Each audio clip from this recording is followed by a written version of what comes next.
City 3.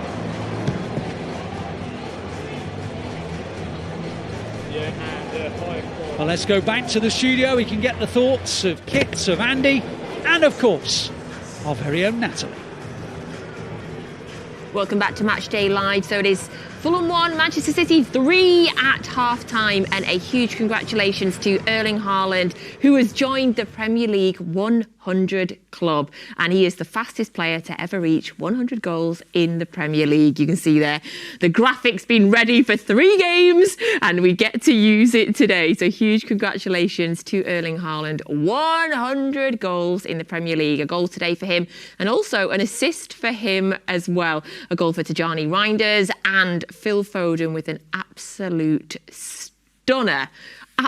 stunning finish from Phil Foden. A brilliant first half, perhaps slightly shaded by the Fulham goal at the end. But let's not focus on that. Let's focus on all the positives for Manchester City. So, first of all, before we go on to Reijnders' involvement in the goal, a word on Erling Haaland. 100 Premier League goals, and what a finish to get him there. Yeah, absolutely. I mean, it was a second chance. We thought he'd done it slightly earlier, off the inside of the post.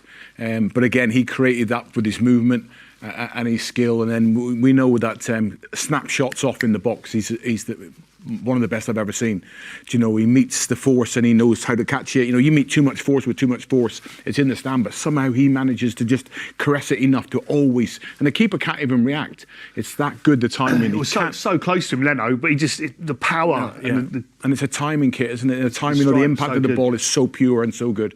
You know, congratulations, Erling, on an amazing achievement again, and smashed all those records again, breaking records every time he plays football. Yeah, because Kit, he had a chance really early on in the game, which hit the inside of the post. And then for this one to be the 100th goal, the more difficult one of the game, it's very Erling Haaland. But again, what did you think of the finish? Yeah, it's a brilliant finish. I mean, we'll talk more about what led to it in a bit, but the way, because it wasn't the easiest ball in as well. It was like, I think Doku played it in when it was a bit bouncy, so it took a couple of skips up. So he had to control it really well, but he, like I say, struck it so sweet, and the contact was so pure. It passed Leno before he could even get his arms up. It was yeah. So Erling Haaland has now scored 34 goals so far this season, including goals for Denmark as well. Huge congratulations to Erling Haaland.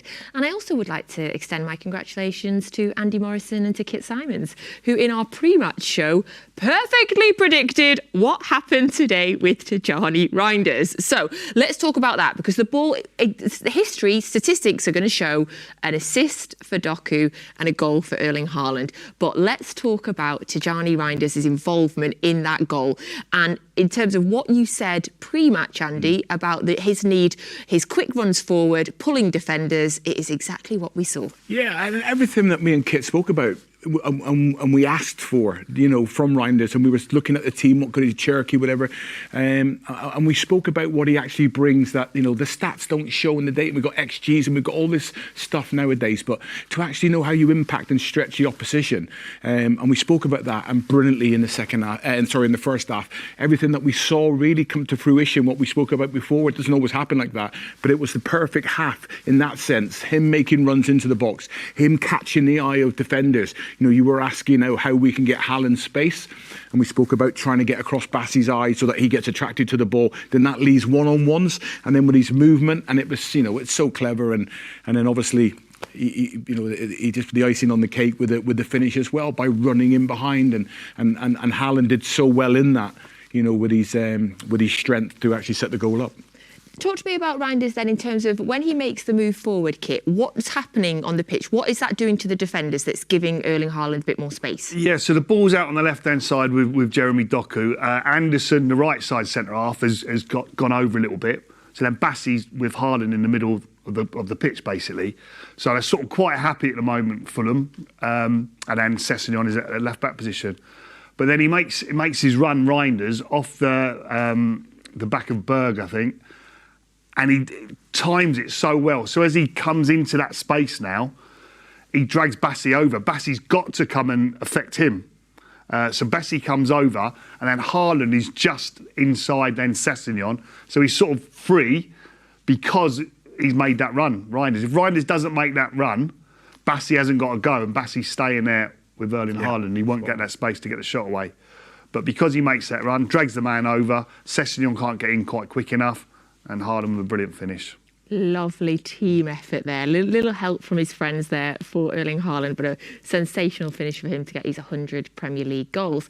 And then just before we move on to City's second goal, just a shout out to Donnarumma, because there is a moment while it's still 1-0 that Emile Smith-Rowe has a chance, and Donnarumma, I think it was down to his right, it was a good save to keep it at 1-0. But then City did double their lead to make it 2-0, and it was Tijjani Reijnders, and we were laughing because, again, Andy had called for perhaps a little bit more end product from Tijjani Reijnders, which he's definitely showed us there. And it was Erling Haaland with the assist. Now, first of all, talk about the assist, Andy, the strength that Erling showed. Yeah, I mean, and it was against Anderson, and the ability to, we've both played against nines, and we know that, when they can get there, if they try and bump you, it's always a battle going on. There's a fight between the 5 and 9 when the ball's coming. You're always trying to get in the superior position, but Haaland just manoeuvres Anderson out of the way, bumps him, but then you've still got to produce the ball, and the pace has got to be right, overhit it, or if Reijnders is waiting for it, the defender comes goal siding it and it kills it, but the timing is perfect, and then you need the end product, and the finish, he just sits Leno down beautifully. There's just a little stutter of just a feint just before the moment, which puts Leno down, and then he clips it over. And it's a finish that we'd say that Haaland would normally do, that kind of like waiting for the keeper to make a decision. And it was great to see, and for him to get the reward for all that work that he's done, and so many things that we see. And even before he actually created that opening for the Haaland's first goal, he had already stretched Fulham 3-4 times. Foden had gone in behind. And what we were talking about, it looked as if, that's what the players were told before the game. Go and stretch Fulham, go and get them going back towards their own goal. And it was great to see. It was a really intelligent finish as well, a patient finish. He's not just cracked it, he's really well placed the ball, Kit. Yeah, as like Andy said, he waited for the keeper to make his move and then just a little dink over. It was brilliant. But it's what he's deserved for his previous performances. It's been coming, and like Pep was saying in his press conference, the goals will come for him because he keeps getting into these great positions, making these brilliantly timed runs into the box. It will come. Tonight it did. And I asked you both pre-match as well. I said I'd expected Shirky to start. Why does Reijnders start over Shirky? Well, he's showed in this half why he starts in any Pep Guardiola team. Well, they're both very different players. They bring different things. So I think, again, the manager will look for certain games who'd want one type or maybe the other. So at the moment, and justifiably so, he went with Reijnders, and it's paid off in that first half. Then City made it 3-0 just before the break, and it was Phil Foden again. And it is a stunning finish from Phil Foden. As it happened, Andy, I just gasped. I mean, we've got to say Leno in terms of his clearance. I'm not sure why he didn't catch the ball, but he punches it. And perhaps there's an element of luck. He punches it and it lands at the feet of Phil Foden, but he's still on the 18-yard box, and he's still the touch and the finish, Andy. Yeah. There's 3 moments like that Foden has to get perfection, and he initially kills the ball dead, and then I think Kit was saying to me at the time, you actually see him move the ball, and it's half a yard. Now, if it's 2 yards away, he has to check his stride, and then it changes it, and the defender will get out and impact him. If it gets stuck under his feet, he then has to move it again. But every moment is perfect. And then, we talk about whether defending, we're looking at it from a defensive point of view, like, how could. But you can't, sometimes when it's perfect, Nat, you can't stop it. When his touch is perfect, the move is perfection, and then he just caresses it again into the far corner, and Leno can't get anywhere near it. No, so we spoke about his trademark goal where he really just passes it into the bottom corner, or he can absolutely spank them, and really, this was sort of caught between the two, really. It was like, it was, as Andy said, it was caressed, but with a bit of pace on as well, a bit of whip and that. It was a beautiful finish, and I mean, he's a top keeper, Leno. He couldn't get near it. Have to admit, as Leno punched the ball, and you could see he punched it, and there was time where you realised that it was going to land at Phil Foden, and because of the form that he's in at the minute, I have to admit, a part of me thought, oh yeah, he's going to get this, but still, it was a stunning finish from Phil Foden. Of course, that was to make it 3-0. The half did finish 3-1. I'm not just glossing over that, but we do need to go back to Craven Cottage now, to Pitchside, where FG is with Michael Brown. What a half-time from Craven Cottage. What a first half. What a game. Goals on both ends. One place to start. Erling Haaland, record breaker, once again. The fastest player to reach 100 Premier League goals, and by some distance as well. He's gone through, hasn't he? And he's hit the post. I'm thinking, not another game without it. And the next one come across, Tijjani Reijnders, little overs, and then he just sweeps it in. You see the smile. He doesn't get excited too much, but you knew that meant a lot to him. Fantastic moment in front of the supporters. They were all for him, weren't they? So it was a great start for City. A great start indeed. And then during that, we have to go to the other end of the pitch because we have to mention the save from Donnarumma. The big moment, he's there, that's his job. He has to keep the ball out of the net. The reaction of that save, Brownie, I mean, the view that I had from just over there in the away section. Is it in there, you mean? In there. Just there, in there, yeah. Just here behind us as well was that save. Strong right hand, wasn't it? Really strong right hand. He didn't see it till late as well because it's gone through Ruben Diaz's legs. Strong right hand down really, really quickly for a big guy. So these are the saves that go under the radar when it's a really good performance because City have been excellent. I said I didn't know in the warm-up. I said I felt like they were sharp, they were at it and they were ready. I think they must have just seen you Pitchside for the first time in a while. Tijjani Reijnders back on the score sheet as well. I think that's his first goal since the Wolves game. Wolves away, which I think... And how good it was Wolves away. You know, when he scored that goal, we thought he was going to be a goal-scoring midfielder. He makes those runs, he gets into areas. It was Erling Haaland who turned, lovely slide pass. And I'm wondering, where's he going to go? And a little finish like that. It was brilliant to see. A really difficult situation he made look very easy. Exactly, and then the second goal, then there was the third goal. Where do we start? Phil Foden. I mean, we run out of words for this man. There's a chant for him in the away section, which you probably heard from the comms as well. And City fans love him, and I'm pretty sure football fans love him and will be able to appreciate what he's doing. That is becoming a trademark Phil Foden. It's that goal, isn't it? He just touches it out of his feet and then he sweeps around it and he hits it so clean and sweet.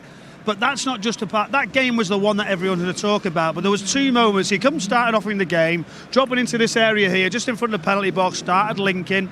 And then there was two recovery runs that he helped Nunes out. One with a little touch inside, then another one. So all round his game was good.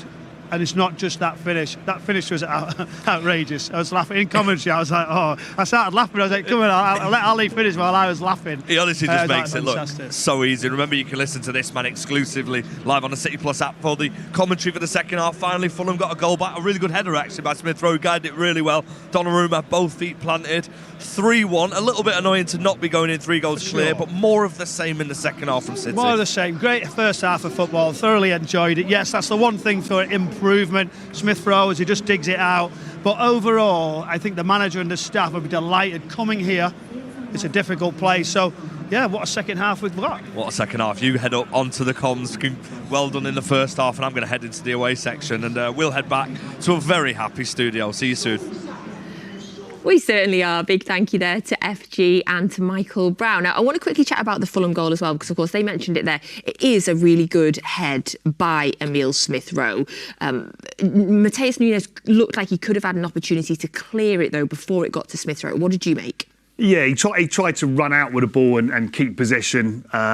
Hindsight, should have just booted up the pitch so close to the half time. But listen, hindsight's a wonderful thing. But it's still then after that, it's a great goal from Fulham. You've got to say it's Harry Wilson played in on his weaker right foot, but it's the movement from Smith Rowe. You see him go as if to go in towards the goal, and he just pulls out into a little bit of space, and so Harry's able to clip the ball back for him. But it's still a very, very difficult header. He's got a lot to do, and he puts it the other side of Donnarumma, and he's got no chance to save it. So made it a little bit tighter than we would have liked, but yes, it was an excellent performance first half. But we saw on Saturday how it can go second half. So don't say it, Kit. No, don't say it. City leading 3-1 at half-time. The players are coming out there. We'll be back at full-time, where hopefully we are talking about City closing the gap to 2 points to Arsenal at the top of the Premier League. Back over now to your second half commentary from the wonderful Alistair Mann and Michael Brown.